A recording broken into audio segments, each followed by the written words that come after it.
Welcome back for another class. We're going to start off with a stability sequence, and I'm assuming you've already done your warm-up, etc. And we're now down on the mat, and we are going to have the arms vertical. We're going to go into our all-fours position. We're going to start with all-fours swimming. So I'm going to be just initially just sliding the leg out. When I do my all-fours swimming early in the class, I do tend to focus on just the single limb movements to start with before I add the opposite limb. Nice and controlled. Elbows are soft. Of course, there's no reason why you couldn't start with the arm movements. Arm swing, or you could even do your hand lifts. Either will work. You'll feel yourself shifting weight from one hand to the other, but you're trying not to drop or lift the shoulder, and similarly with the hips. And once you're feeling good, maybe moving into the opposite arm, opposite leg. Notice how the hand and the knee leave at the same time. You don't do one and then move to the other, or do it like that. So they do try to move simultaneously. And if you do want to make it a little bit more challenging, you slide out and then lift. And if you do that, then what you're looking at doing is just again keeping your hips level, keeping the distance between these muscles through the lumbar spine the same the whole time. Just a couple more of those, and then having a little bit of a child's pose stretch, just stretching away from those fingertips before we continue this little stability sequence on our side with our side kick. This palm will be facing the ceiling, and I'm going to bring my legs forward about 10 degrees or so. Hips are stacked. I've got my alignment. I'm going to float the legs off the floor. Do be aware when you float the legs up that you don't drift them backwards like I just demonstrated then. In this position, we're going to be adding the kick forward. Now, if you do keep the hand on the floor like I'm doing now, you're just trying to have as little weight as possible through those fingertips. You'll remember there's various ways we can do the side kick, and this is the one I generally do, the kicking forward, but you can add those little circles. And if you do so, remember this leg that's moving is not coming behind the other leg. This is an excellent exercise for getting into those lumbar multifidus muscles, which are actually part of your corset as well. If you've done your warm-up, you already know you're engaging through your corset muscles, the pelvic floor and your transverse abdominis, your Easter egg muscle or your belly button muscle. I'm going to have a little bit of a breather. We're going to go to the other side shortly, but before we do so, we're going to do some knee drops. You'll know also about your alignment, etc., and to listen to your body. We're not going to move into pain or discomfort with any of our movements. My knees and my feet are hip width apart. I'm going to imagine there's a plate on my tummy, marble right above my belly button. I'm just going to drop the knee down to the side as I roll onto the outside of my right foot. Breathe in as I come back. Now my left knee didn't move at all. And now I'm going to keep my right knee nice and still. Going to keep my hips, of course, nice and still as I drop my left knee out, rocking onto the outside of my foot. I'm going to close my eyes and I'm going to tune into what I can feel, not just across the back of my sacrum and pelvis to tell whether or not I'm rolling my hips left to right, but also across the back of the shoulders and ribcage, back of my head, and through my feet. I can feel myself rocking onto the outside of my left foot, but I'm not feeling that happening through my right foot. If I did, then I know that I'm drifting my knee. I could have my arms at sleepwalking, and if I want to add a slightly different challenge, easier in some ways, harder in others, I could drop the arm out to the same side that I'm dropping the knee out. And now it's not just my pelvis that wants to tilt left to right, but it's my rib cage as well. It's predominantly harder, but in some ways it's easier. All right then, I'm going to spin around because we're going to side kick to finish off this little stability sequence that we started with our all-fours swimming. I'm going to keep you moving with the exercises today. We won't be spending as much time in each position because there's actually quite a lot to get through. If you're enjoying a particular exercise, obviously stop the video and spend more time doing that exercise. If you need to stop and have a breather, similarly, always listening to your body. If you want to stop and do a mobility or a flexibility exercise, feel free to do so. Have a stretch. So again, we're keeping that alignment.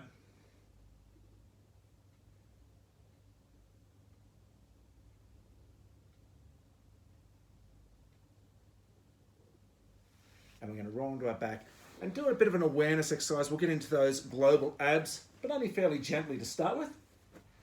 So it's our up, up, down, down. We're in neutral pelvis. We're always looking to find our alignment. Engage your corset muscles, your pelvic floor and your belly button muscle. And they should be working the whole time, but your globals only kicking in now as you start to bring the second leg up without doming. And now we can switch those globals off before we take the second leg down.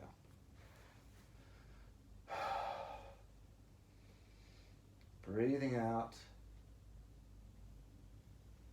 Take a breath in. Breathing out.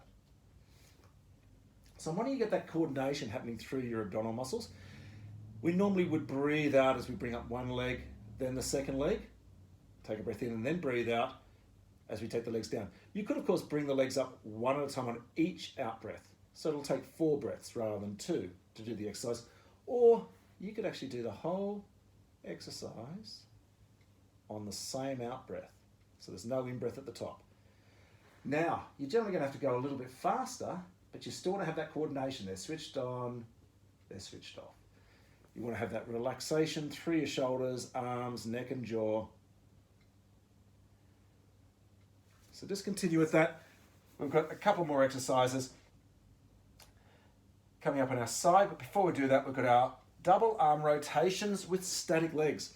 So, static legs, you might only have one leg at coffee table, you might have both. I'm going to have my right leg further away. In fact, I'm going to have my right leg completely straight. I might even have my left leg a bit further away as well, just to make it harder, but I don't have to. I'm going to rotate my upper arm bone, so my humerus bone, and think about what's happening at the inside of your elbow. Your arms or your hands are like the blades of screwdrivers, and you're just gently unscrewing and screwing, depending on which hand you're looking at, and then you're doing the opposite as you go the other way. I'm not reaching up towards the ceiling. I'm keeping my shoulder blades perfectly still so they're not separating, which is what would happen if I reached up towards the ceiling, and I'm not conversely drawing them towards each other either. I'm going to just switch the leg position around. I could have left them in that leg position for the entire set because I'm going to go and do a second set in a moment. In fact, I will come back in and have a little round the clock stretch now.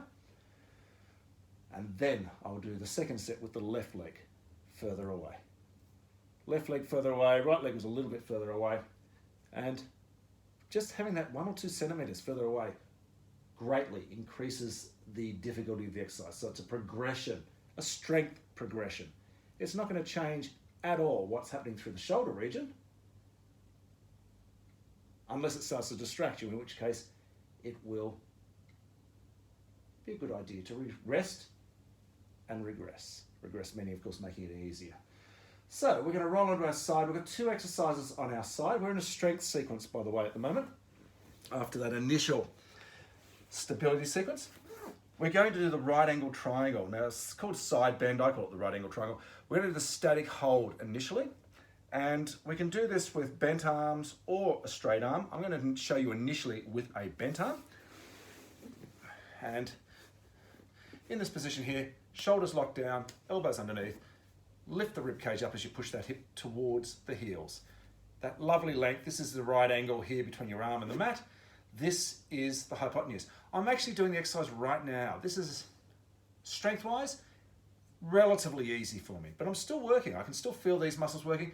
I'm still working just as hard through my neck as I will be when I'm doing it with the hips lifted in a moment. And of course, I'm still working through my shoulder girdle, but not as much.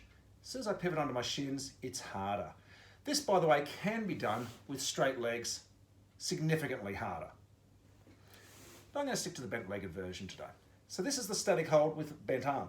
Now I think it's a little bit easier, but I prefer the straight arm. Now with the straight arm, don't have it perpendicular to the body, don't have it perpendicular to the floor.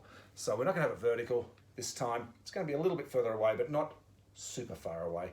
And in this position here, I've got softness through my elbow. It's a little bit easier through the elastic muscles here, the quadratus lumborum and your external obliques, your love handles.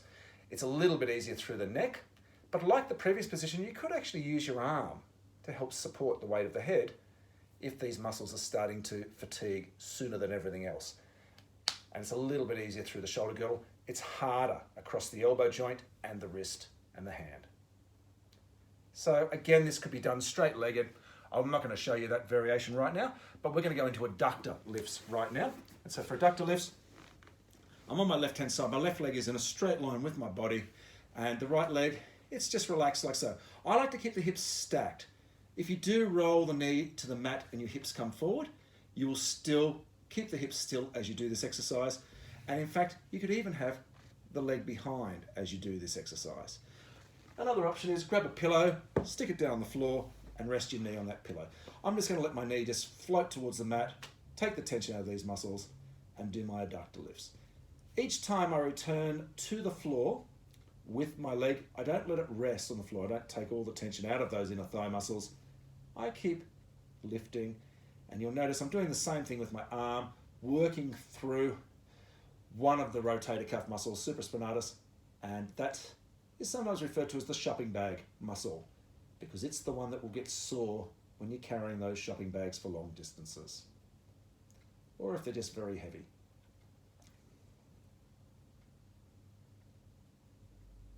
I don't lift the arm beyond about 40 degrees or so. If you start coming up too hard or too high, your deltoids will start to work. So I'm working through this group of 5 muscles in my inner thigh. We're going to continue with our little strength sequence by going back onto our back. And now we are going to do double leg stretch before we swap sides. So for double leg stretch, I've mentioned it's a tough exercise, but we can make it significantly easier, and hopefully you remember this. I'm just going to move a bit further up so you can see a bit better. I'm going to float one, both legs to the coffee table. I can use my hands to support the weight of the legs somewhat, or even at all if I really wanted to. But I do then need to let my abdominal muscles support the weight as I take my hands off, and I might only stretch the legs away a little bit on the out breath, breathing as I come back. And I might just continue with that small movement. And at any stage, I can choose to have a little bit of a breather, or even let the hands just take some of that load of the legs when those knees come back for a in-breath or so. But anyway, breathing out, the more you straighten out, the harder it'll be. Breathe in as you come back. Breathing in. If you are doing the full extension and you've got enough space, you can pull up your socks and knock off your sombrero. I'm having to go under my couch here. You probably won't have that issue in a class environment. When you want to rest, little round the clock stretch. Just take your time, rolling around in your sacrum and to the left and the right of your pelvis, slowly changing directions. And we might do another couple of repetitions of that. I am in neutral pelvis, I know I'm not here. I'm actually in lumbar flexion. And here I'm arching water over, or tipping water over the front of my bowl, but I know what it feels like when I'm in neutral. If in doubt, go back to the floor, find your neutral, bring the legs back up, and off we go again. The more you straighten out, the harder it will be. No doming of your tummy, no loss of alignment, no discomfort through your lumbar spine. And when you need a rest, again, maybe just hug the knees up towards your chest, curl up into a little bit of a ball, and we're going to roll over onto our other side. We've got the static hold of our right angle triangle, and just like the last, or the other side, we will get our alignment. We could do level 0 or level 1 with the hips on the mat. We can lift the hips off the floor, and the longer you hold it here, obviously the more challenging it will be. You can support the weight of your head if you wish, so that these muscles aren't the first ones to give out. And you could do my preferred position, which is straight armed. If you've got wrist issues, normally I would say be on your knuckles or your fist, but it's a little bit awkward with this particular exercise, but you can certainly do it. Again, whenever you need a rest, just bring the hips back to the mat, have a rest. You can even go banana shaped if you want to and get a bit of a stretch through those muscles. But then we'll lift back up. And I'll keep you moving. Adductor lifts. We're going to do a stretch through these adductor muscles shortly, stretching out 4 of the 5 of that group. There is one of them that crosses the knee. It's called gracilis. We won't be getting into that one. You need to have straight legs for your stretch if you wanted to get into gracilis, but you'll get into the other 4, including the 2 big bulky ones, magnus and longus.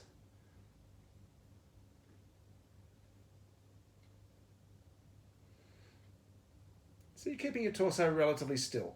In fact, ideally, you're keeping it perfectly still. As I lift the leg up, I'm not feeling like I'm squishing the side of my waist into the mat. When you've done enough of those, as I mentioned, butterfly stretch. And because we are very coordinated, we can do 2 things at once. We're going to add something else to this in a moment. So I've got the soles of my feet touching, dropping my knees out. I'm going to actually check the height of my knees. Now, I don't know if you can tell from this angle, but my knees, I'm looking here, are exactly the same level, which is good. If they're not, don't panic, but they are at the same level. I can feel the stretch through these inner thigh muscles, my groin muscles.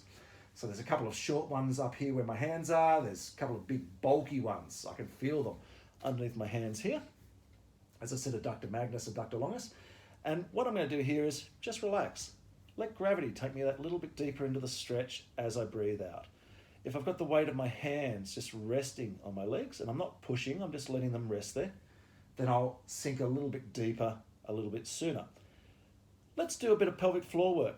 So we can do some pelvic floor pulses. So normally I think of my pelvic floor when I'm lifting up and I'm stopping the stream and stopping gas. I think that I'm taking that elevator from the basement just to the lobby. I'm going to take the elevator all the way up to the 10th floor. And now I'm just going to hold it there for a second or two. And now I'm going to just drop it a floor or two and then lift it back up to the top floor. So that your elevator is going from the 10th floor down to maybe the 7th, back up to the 10th. Dropping it down and back up again. So this is little pelvic floor pulses. Every now and then I'll stop and completely relax through those muscles. But for now I'm just doing little pulses, lifting, lowering, lifting, lowering, lifting. Sometimes I might throw in a few fast ones, or I'll try to do them faster. It's hard to do them faster. They're predominantly slow twitch fibers, but some of the fibers are faster twitch, and they'll enjoy that little workout. So this is, I'm going to bring my legs up. Notice how I do this? Push in using my arms.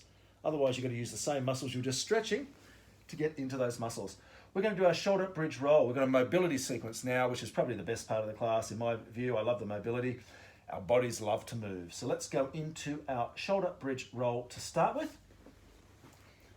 Lying on our back, feet nice and flat, hip width apart. Remember, with shoulder bridge, we generally have the heels that little bit closer towards our buttocks.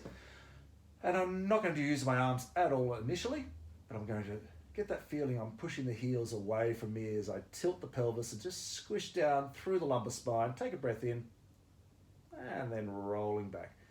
So hopefully you know that we're looking for balance between the left and the right. And like most things, you're going to have some good days and some bad days. Some days it's just going to not come easily at all. Don't beat yourself up on those days. It's just the way it is. I'm going to start peeling up one vertebra at a time. Come all the way up to my ski slope. If I wanted to, I could have my double arm drop without popping the rib cage. And as I breathe out and bring the body back down, keep the angle between your arms and your torso the same. Again, so we don't pop the rib cage, so we don't get that extension through our thorax.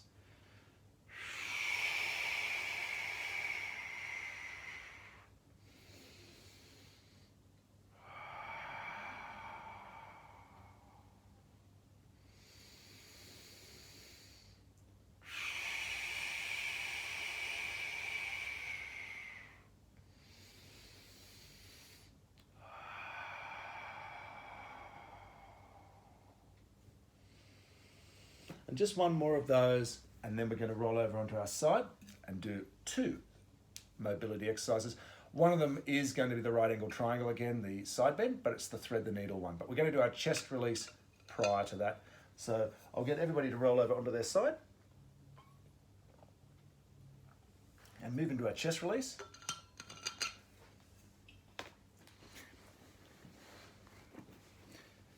I'm getting my alignment, length through the crown of my head, hips and legs are going to stay still.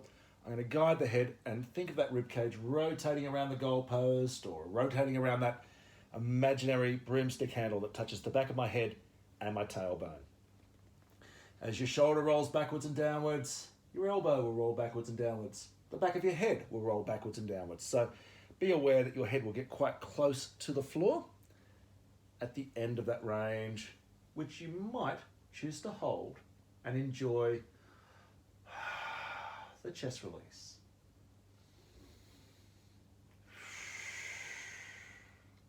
My head only about a fingertip width away from the floor in this particular position. I'm going to come back nice and slowly, breathing in, breathing out. We generally breathe out as we move into a stretch. You could circle the arm. You could add your rotations. You have hopefully remembered that there's various options you can do here. Wherever it feels a bit tight, you might go, oh, I might just hold it there and enjoy that release.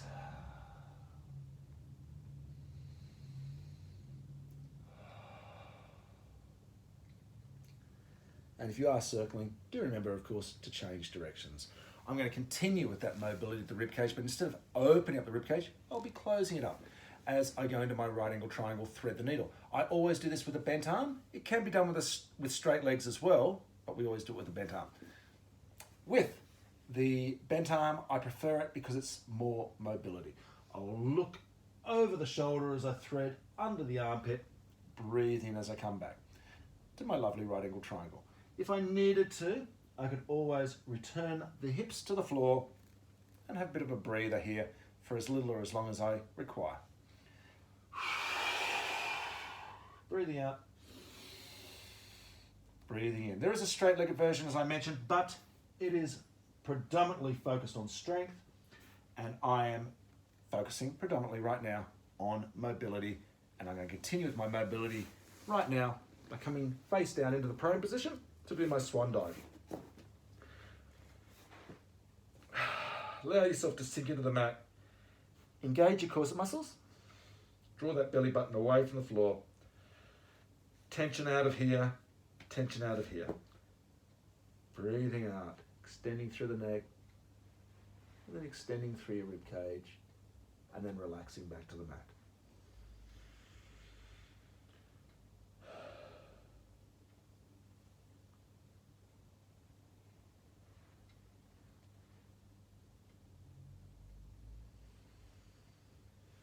If you're wearing glasses, take them off for this exercise. I do want you to completely relax into the floor. You might have something here a bit comfortable underneath your forehead, like a little pillow or a rolled up towel. I'm going to work further down my spine this time, through the lower back, through the hip extensors, which includes my bottom and my hamstrings. And I might add that external rotation through my shoulder joints as well. And I'm going to relax down in exactly the same order. From the back of the eyes, down to the back of the thighs. And then relax from the back of the thighs to the back of the eyes.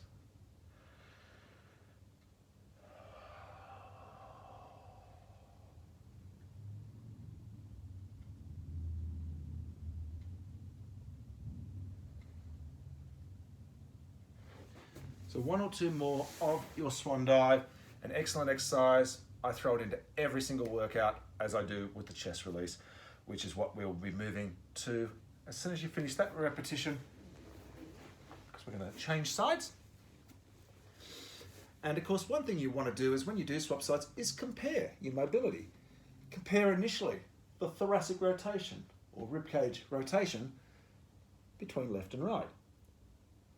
In a moment, of course, when you do straighten the arm out and do the chest release part, which I'm now moving into, you'll compare tension that you might feel across the front of your chest, your pec major, and shoulder, your anterior deltoid, your front shoulder muscle. You want to just see if there is a difference between left and right. It's not surprising if there is. Most people are right-handed, for instance, so they're going to be right side dominant when it comes to their arm. You also have a dominant leg too. You just don't know which one it is. But most right-handed people, it's their left.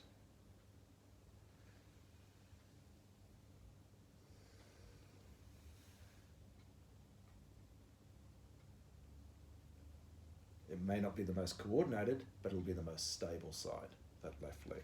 So continue with your chest release. We've got 1 or 2 more of those, and then we're going to move into our thread the needle. While you're enjoying that, I'm just going to have a little bit more fluids.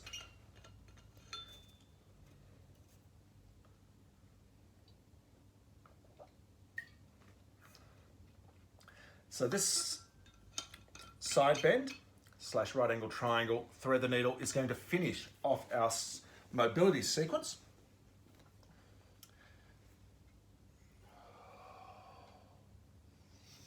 Just going to move back a little bit further on the mat so I'm not rolling off the front of it.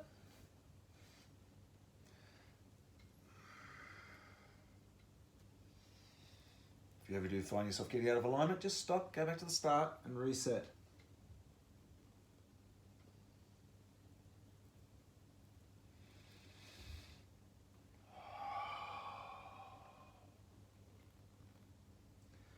As I said, straight legs, it's a lot more strength. You'll get some good mobility too, but I actually think you get better mobility doing it with the bent arm. And we've got a little strength sequence just to finish off, including our only hip exercise of today. And we're going to start with, I've missed an exercise. I know I've missed something. Where am I? Yes, I did. How did I miss that? I missed something else in our strength sequence earlier, but we're going to get to that. We'll do that after we do scissors in a moment. So, okay. Welcome to my life. I'm always forgetting to put an exercise in. All right then. So scissors. Here's the first one. I'm thinking, I'm sure I haven't done a particular exercise yet, but I'm right. I've got both legs at coffee table. I'm just going to start off with a normal scissor, breathing out as I take the heel to the floor, breathe in as I come back. So think of this as your warm-up set. I'm only going to do a handful of these. Should feel, well, I know it feels relatively easy for me because I'm used to more challenging variations, but now I'm going to move into a slightly more challenging one. I'm going to have my right leg further away, left leg at pretty much normal coffee table, and if I want to, I can use my hands to cheat a little bit and hold that knee, and I'm going to scissor with the right leg only.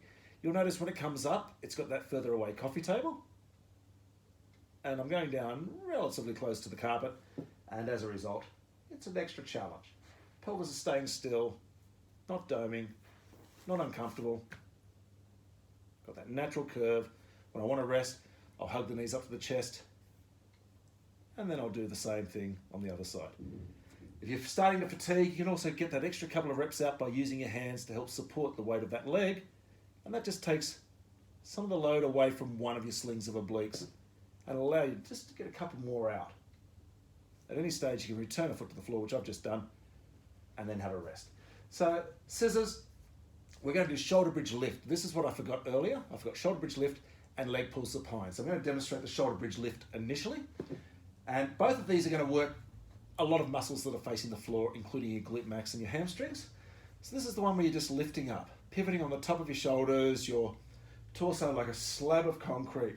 Now you've got various options here. Obviously every now and then have a rest on the floor and give those muscles a rest. But you could hold this position and do a kick. You could even hold your kick and then do your lifts. As I touch the floor, both hips touch simultaneously. I might come back to the floor and have a rest, or I might then swap legs, and so on. So we've got a few options. But leg pull supine, it's a shoulder exercise. And with this particular, I'm just going to move off the mat slightly with my hands. Hand positions either forward or at 45 forward. I tend to curl my fingers under and I'm on my fists, 45 forward like that. And I'll talk about what would happen if your hands are backwards in a moment. So I'm in this position. I'm going to go up onto my knuckles. I just prefer it. I won't be locking out my elbows. I'm going to roll the shoulders up, back and down. I'm proud across the front of my shoulders and chest. My knees are soft. In fact, my legs are even bent. And I'm just going to squeeze the bottom muscles and come up to my inverted table. Now, if I was doing this with straight legs, my knees would also be soft.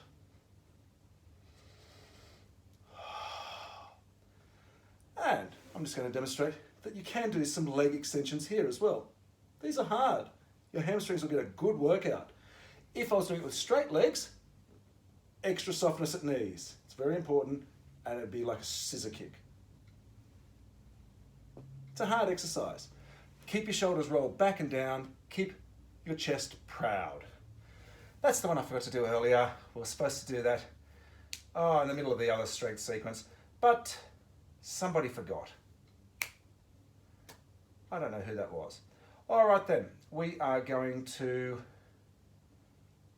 roll onto our side and do some pure clams now. Straighten out one leg. It's not the one doing the work, it's this one. You can let the hips roll forward, but whatever your hip position is, you're going to maintain that hip position as you do several clams in one position, and then maybe change the foot and the knee position around. I'm going to see if I can change the angle of the camera so you can see a little bit better what I'm demonstrating. And I'll move back a little bit further behind my mat as well.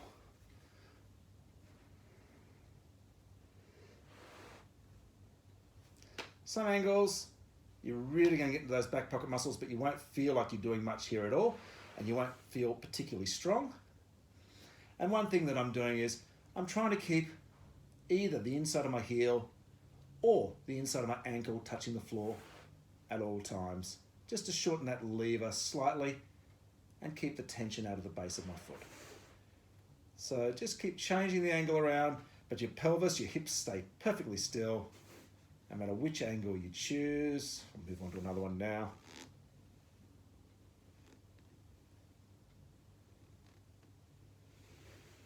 And in a moment, you'll have done enough of those.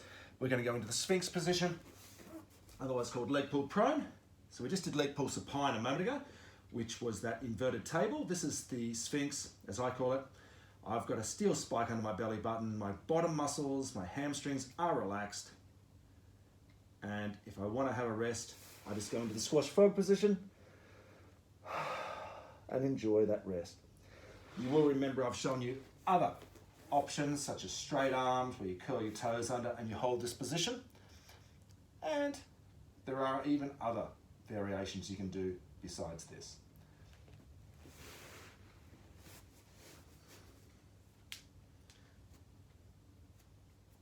Soft knees. Bring the knees back first before you bring your hips back to the floor.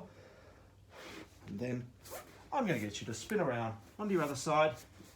And we'll do our final exercise, which is pure clams. Again, I'll move back behind my mat so you can see a bit better.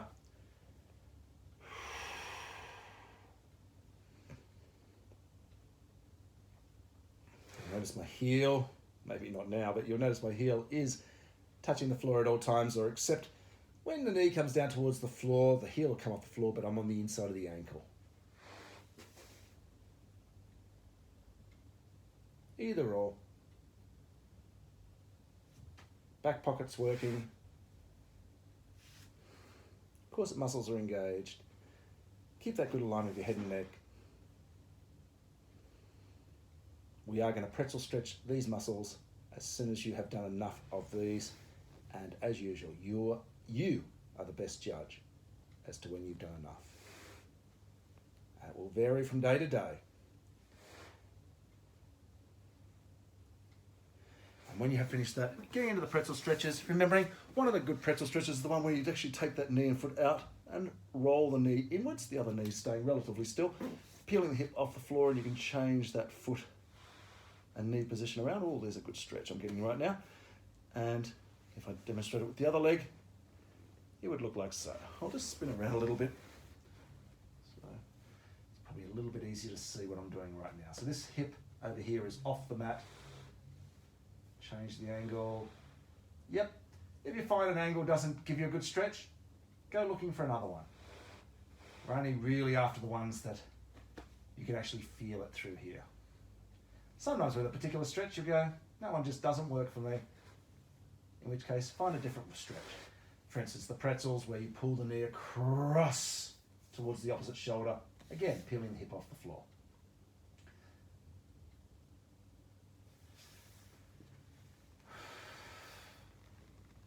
Oh, that's a good one.